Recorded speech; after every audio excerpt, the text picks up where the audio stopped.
Sometimes the worst thing ends up being the best thing, and sometimes the best thing ends up being the worst thing. When I got out of Vietnam in 1968 and got out of the Veterans Hospital, I went from church to church because I was hurting. I was alone. I was lost. It was pretty awful. I ended up with Jehovah's Witnesses in 1969 at the International Assembly in Dodger Stadium for 8 days, Peace on Earth Assembly. And shortly after that, I began to study the Witnesses, and it really was life-saving. It gave me a sense of community. It gave me a sense of belonging.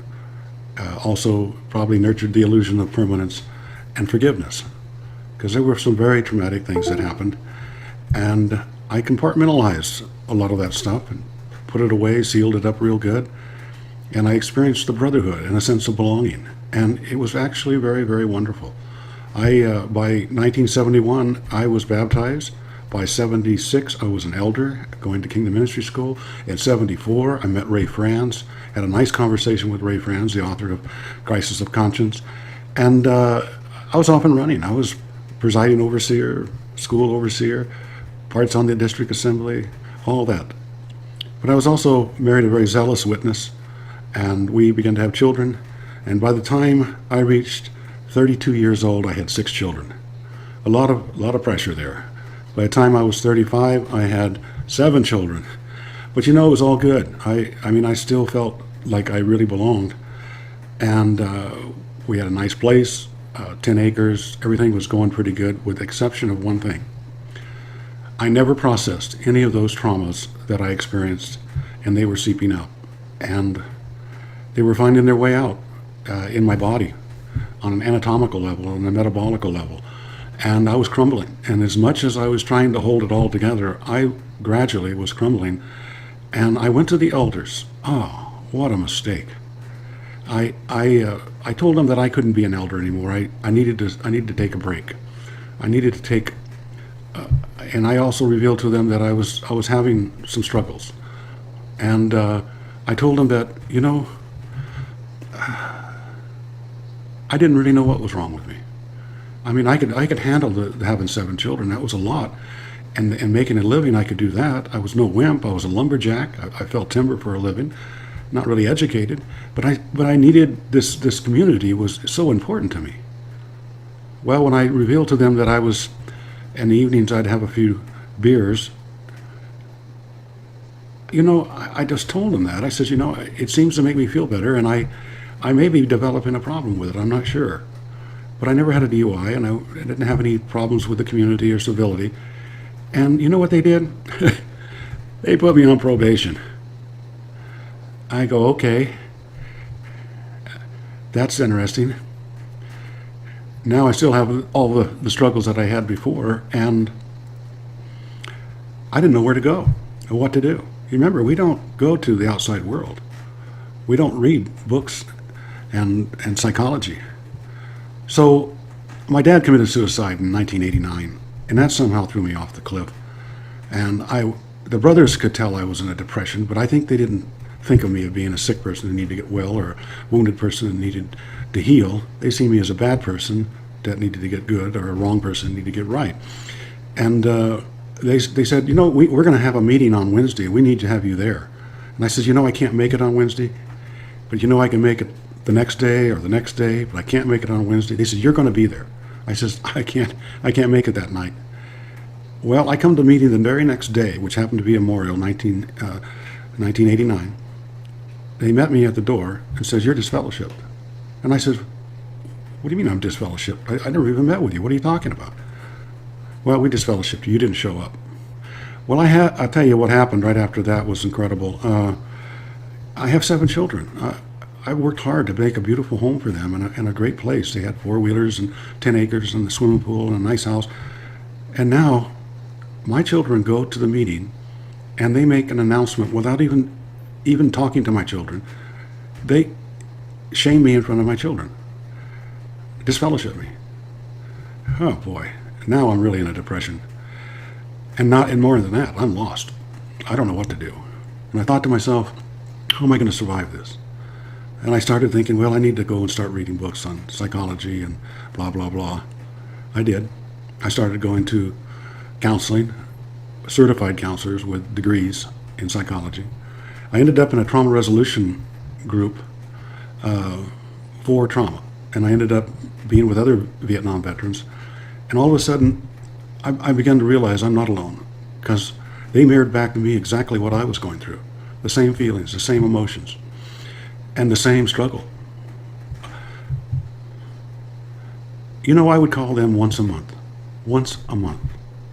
Can we get together? We need to, can I get reinstated? What can we do? Oh no, we notice that you just don't seem happy, and we're happy people, and you don't underline, and one thing after another. Guess what happened? 7 years went by. They would not meet with me. I call them road elders for a reason. They are. I was an elder. I know what it is. Somehow they lost out on what Jesus said, leave the 99 and help the one. How about the prodigal son? He seen his son in a bad situation, and he ran to him and tenderly kissed him and covered him and helped him. But somehow this puritanicalism has went awry. It was incredible. So I finally get my first meeting. I'm in a trauma resolution with a traumanologist, working through my issues, and with 7 other people in the group. And I decided, I finally got a meeting with them after 7 years. Incredible. And I thought, I'm going to tape this, because either I'm completely crazy or these people are just downright mean. Something's going on here. And so they met with me, not after the meeting, in where they store the closet, if you will, where the diaper bags and everything are put. And they just basically wanted to blow me off. They says, well, write a letter. Well, they know I wrote a letter. I wrote a 5-page letter in March of 95. This is October of 95. So I go ahead and tape it, and I pushed them, because all they wanted to do was say, write a letter, and we'll talk to you later.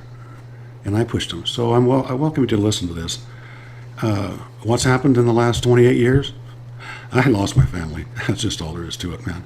I just can't hardly even believe it, what's happened. I got a wonderful family, but we were ones that went to all the meetings, and it's just amazing what's happened.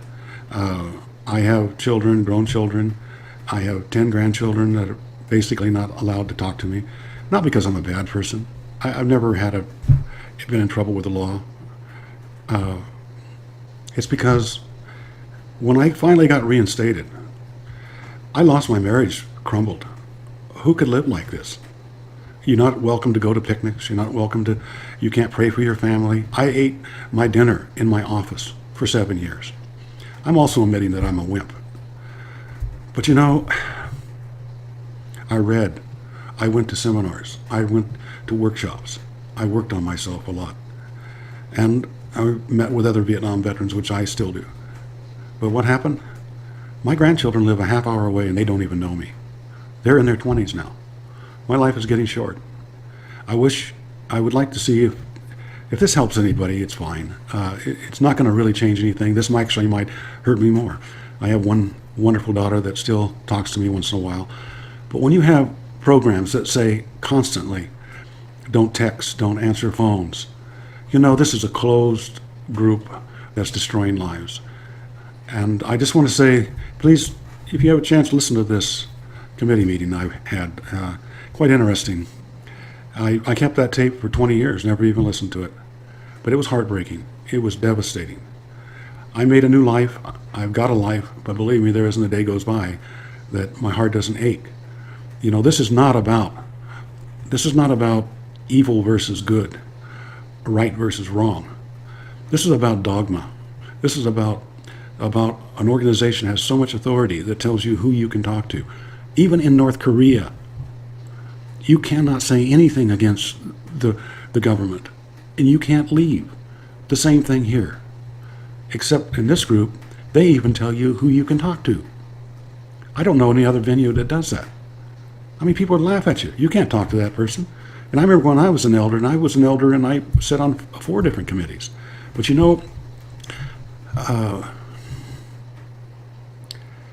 it's heartbreaking, and I'm going to leave it at that.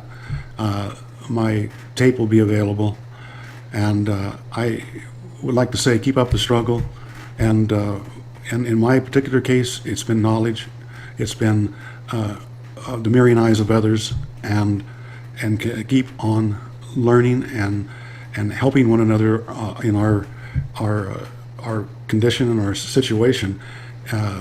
But once again, as I mentioned at first, sometimes the worst thing ends up being the best thing. Sometimes the best thing ends up being the worst thing. Nietzsche once said it takes such evil and painful things to bring about the emancipation. And I'm going to leave it at that. Have a good struggle. Yeah, Dr. Jason Morrison, theologist again. I just want to say thank you for watching the videos, and I hope you got plenty of self-rediscovery and freedom out of it.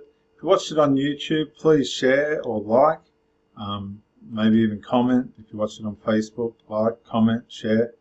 But most of all, get out and live. This isn't a rehearsal. You've got a one-off life. Don't let your loyalty and your faithfulness blind you to the life that you should be experiencing. Till the next video, thank you for watching, and bye for now.